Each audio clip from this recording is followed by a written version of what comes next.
Good morning, good afternoon, good evening, and good night, wherever you're watching me from. My name is Dr. Obiorah Mbah, reaching you from Nkolo Mahadum, Wisdom University, this evening.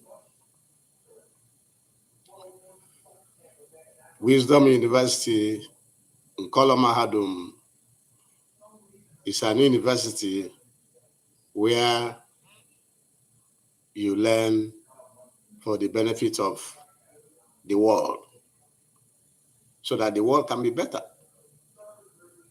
Because like you know, information is very powerful. If you don't have any information, you are ignorant. Once you don't have information, you are ignorant. That you are ignorant doesn't mean that you don't know. It means that you don't know what you're supposed to know. And so, in today's lecture, you have seen the caption, which is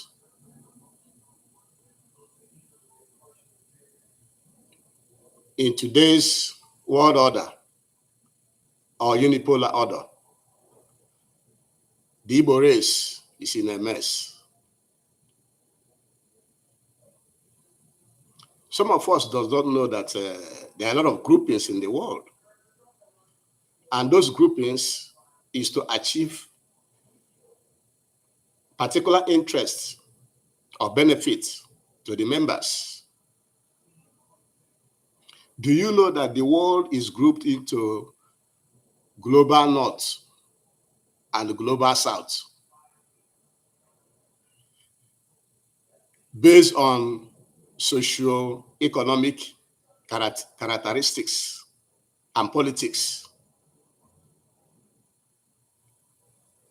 The global north are the world global north is a group of rich nations. They call themselves global north. It's not because they are in the north. Because if you look at the world map, you will see that Australia is down in the south. Even Israel is in the south. But both Australia and Israel all belong to global north. Then there's the one they call global south. The global south is the one they classify as developing countries, the ones still developing.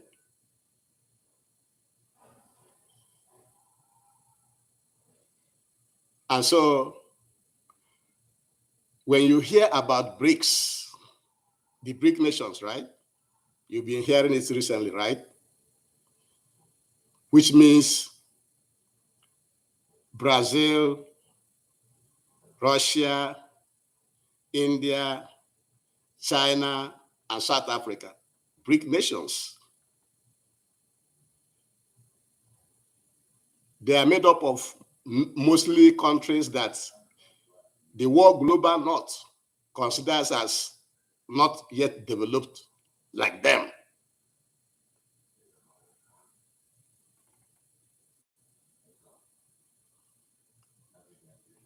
So a lot of associations or alliances or groupings are made in the world to benefit those who made those groupings.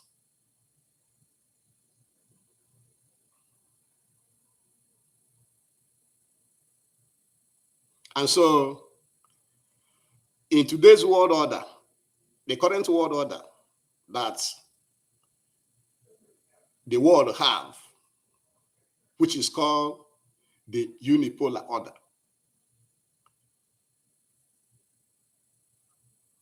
That world order started after the Second World War, when the Allied forces, led by the United States, won the Second World War. And after they won the war, United States and those that won started creating so many alliances, associations, which gave birth to most of what we have today, like United Nations, World Bank, and so on and so forth, IMF.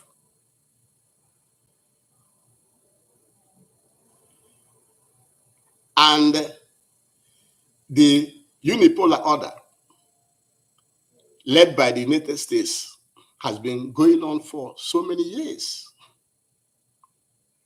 And now it has come to a point whereby you must agree to their order. If you do not agree to their order, then you are in trouble. Remember the wars in Iraq?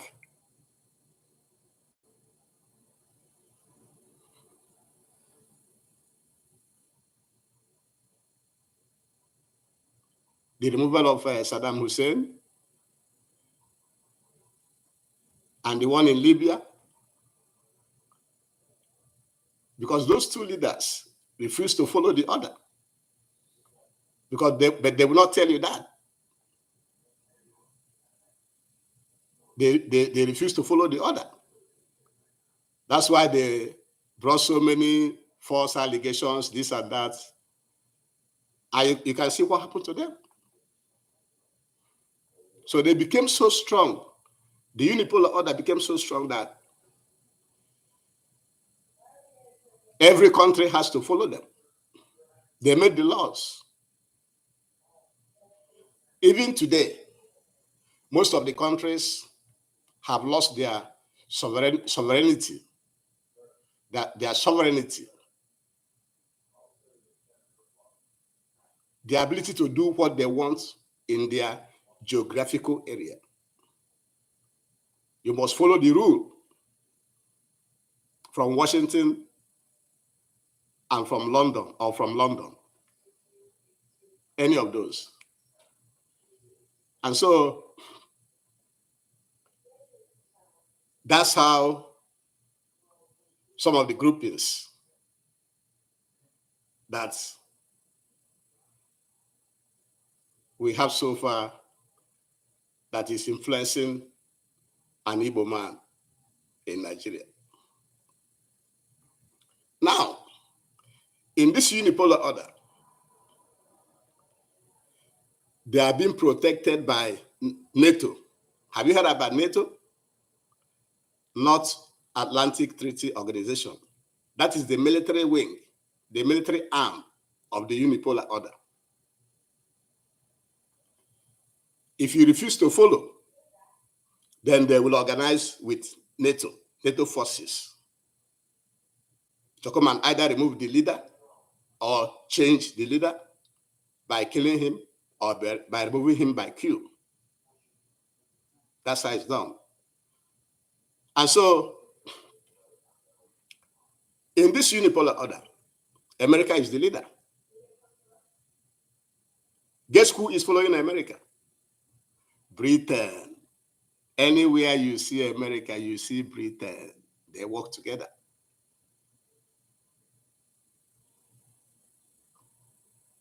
And also, do you know that the Europeans, most of the European countries don't have military?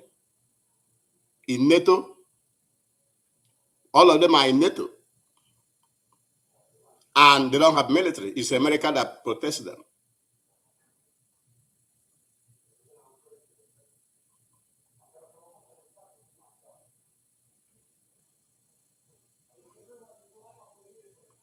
And you can tell if you are following what is going on and if you don't follow. That's why I'm telling you today. America and Britain work hand in hand all over the world. They work hand in hand. So when you came to Nigeria, if you take this to Nigeria now, you will see that because Britain and America, they're 1-in-1, They're always in one page, right?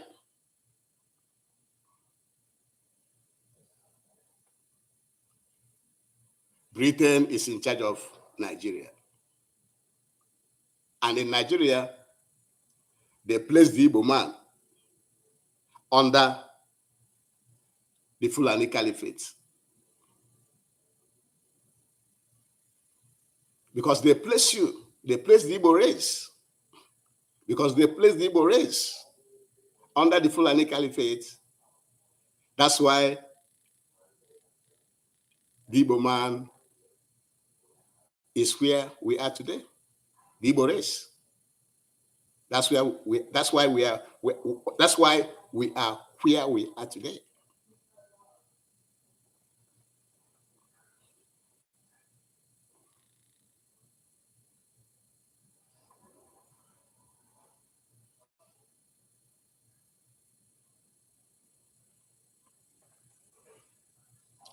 In Nigeria today, from my own life experience and with your own life experience, you can tell that the Igbo man is in a big mess. We are not in control of our territories. That is, we are not the one making laws for the Igbo race in Nigeria. We don't have our own map.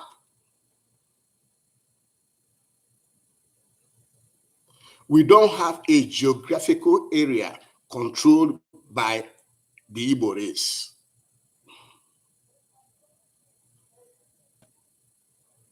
We are being controlled by another race in the geographical area we found ourselves today.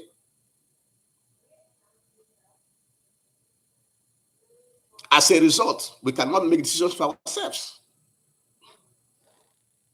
for the benefit of the Igbo race. We are not in control of our territories. We're not in control of our resources.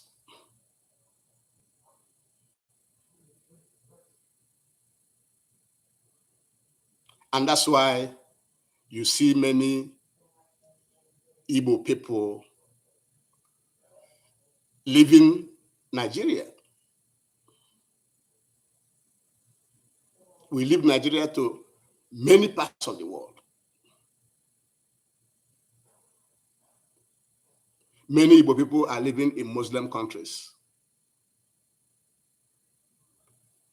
Many found themselves in countries that don't speak Igbo. In Germany, in Portugal, in Saudi Arabia, in Dubai. We're all over the place. And we are the race that is migrating more than every other race now in Africa.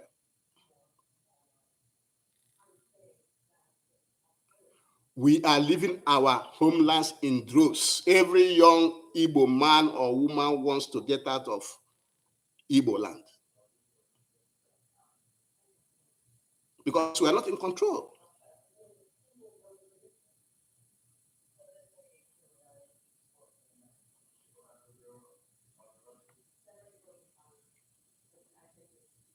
So my question to you this evening is, as an Igbo man, living outside Igbo land, you are abroad. Maybe you live in Lagos, or you live in Abuja, or Sokoto, or any of the West African countries, or outside West African countries. You live in South Africa. You live outside Igbo land. You live in America. You live in London. You live in Germany. You live in Australia. What are you doing to change this situation?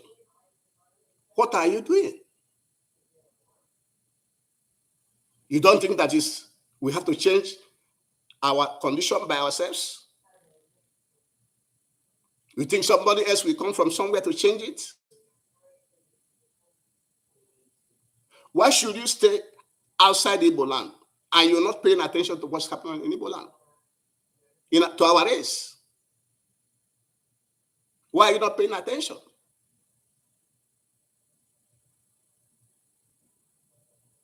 That land where you live right now, outside Igbo land, it's not owned by your ancestors.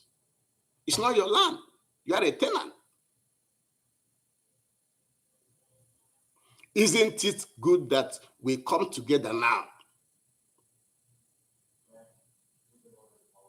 to start to save Igbo land?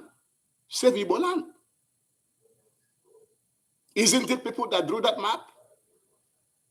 Isn't people that created all this, what they call countries all over Africa? Wherever you are, you should be making some efforts. Do not be on the fence or keep criticizing those working, those doing what they have to do. I've heard many people say, Nnamdi Kanu doesn't know, the way he's doing it is not good. If the way he's doing it is not good, what have you done? Why can't you belong and try to bring information to help the organization better, help what they're doing better, help what IPOB is doing better? Why can't you join the family?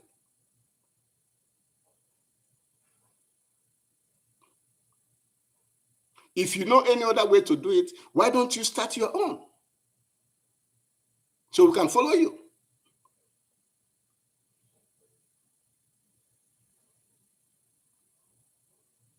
You don't even think what will happen to the Igbo race in the next 100, 200, 300 or more years coming after we have gone. What do you think will happen to the Igbo race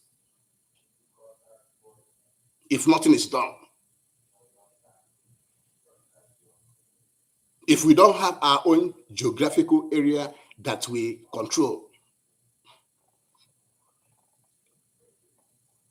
Often the Igbo people pride themselves at being this and that and that. Whatever you think you are, use it to get us our own geographical area where we shall be making decisions for our people and controlling our resources.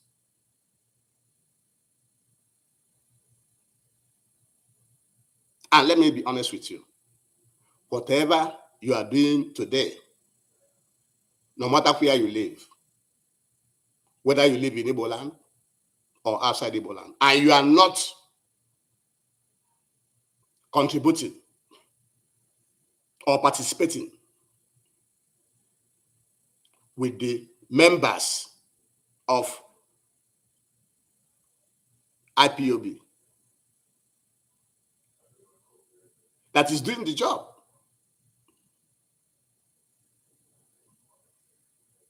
you have to rethink. You really have to rethink. Because that place you're living, that's not your land. That's not your land. Your land is Biafra land.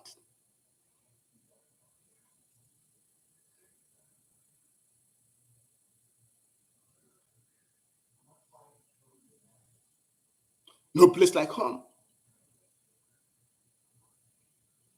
Biafra land is our home. We all have to put hands together to influence whatever will be influenceable. The Europeans that drew all these maps across Africa and the rest of the world, are they not human beings? Are they different than you?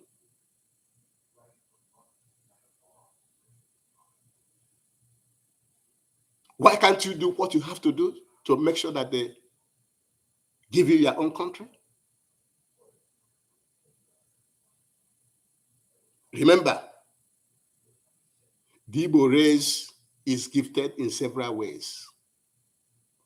Let's use those gifts given to us to make sure that we secure our homeland.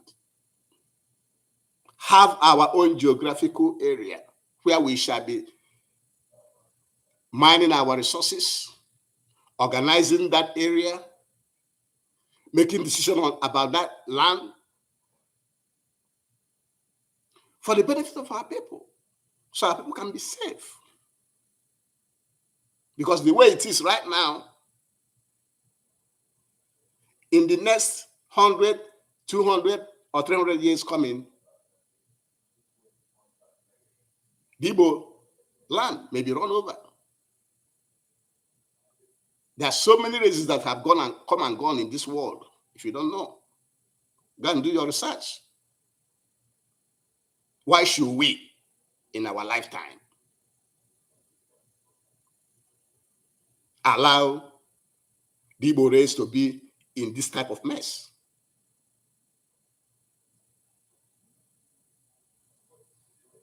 Because the alliance Britain have is with the Fulanese. That's the alliance they have. That's why they supported them during the Biafran War. That's why you're continuously marginalized up to today. You don't get anything from the Nigerian environment.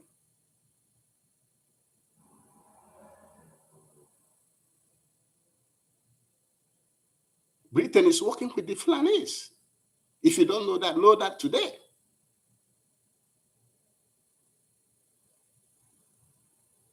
With all the experiences we have had so far, if you don't know that, you have to wake up to join IPOB, to get our own territory for the Igbo race. You have to rethink. Think about it.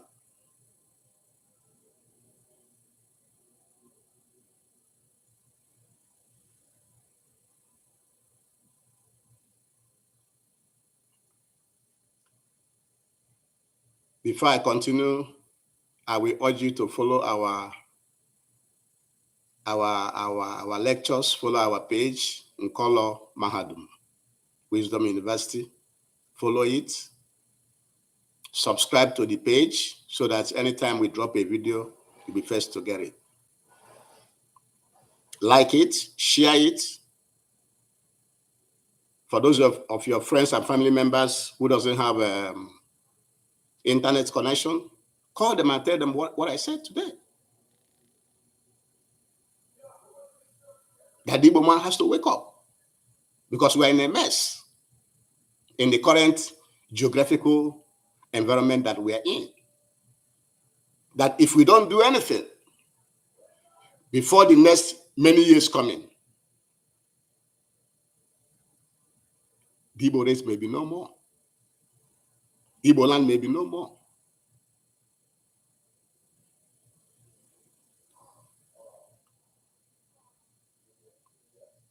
You need to join IPOB. Join them in their work. Don't be criticizing. Don't stay on the fence.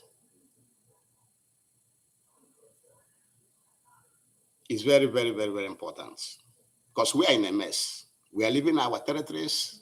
We are scattered all over the world. And you think that's the best way to do it?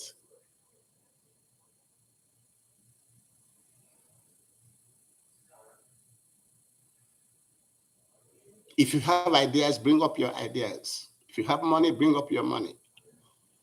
Anything you have, bring it on. We need it to save our land.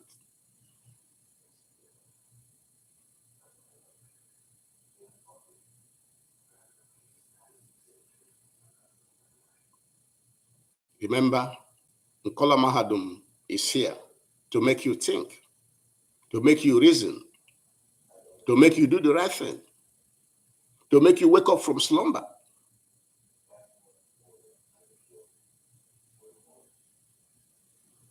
To make you understand that as an Igbo man, you have a job to do. You have a job to do.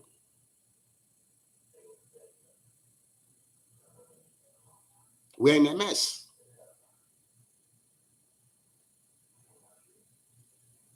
All the natural resources in our land are being mined by foreigners.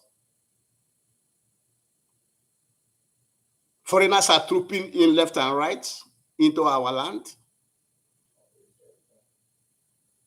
And somebody will be abroad and don't care about it. Wake up, my brother. Wake up. Join what we are doing.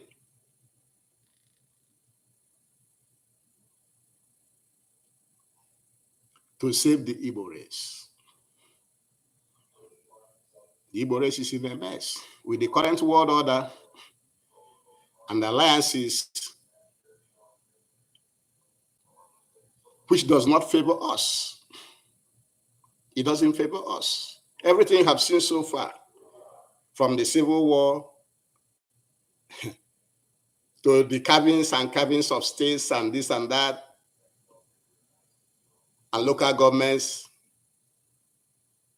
and the last election. The last election will show you koro koro.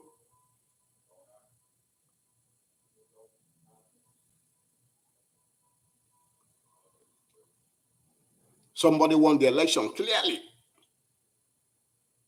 and under our eyes. It was given to somebody else.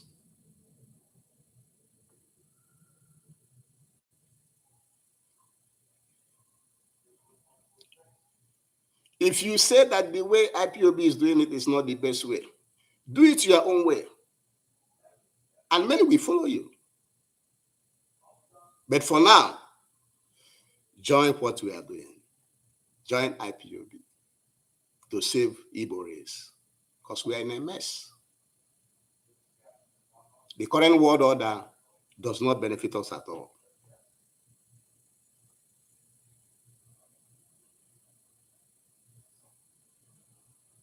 And like I always tell you in this university, I will be making things short here so that you will have enough time to listen to the message and do something. Because if you don't do something, the worst is yet to come.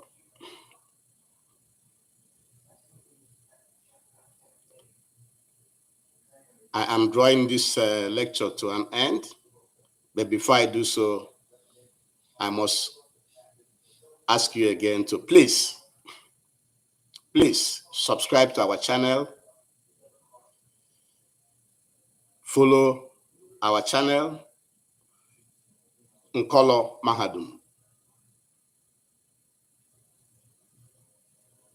Wisdom University.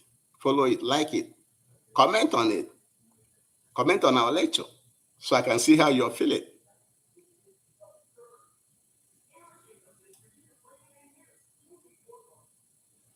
There are so many more lectures that I'll be delivering, but I'm going to be making it short and short and short. And with this, I will say thank you for watching again and have a great day. My name is Obiorah Mbah, Igbo Bu Eze.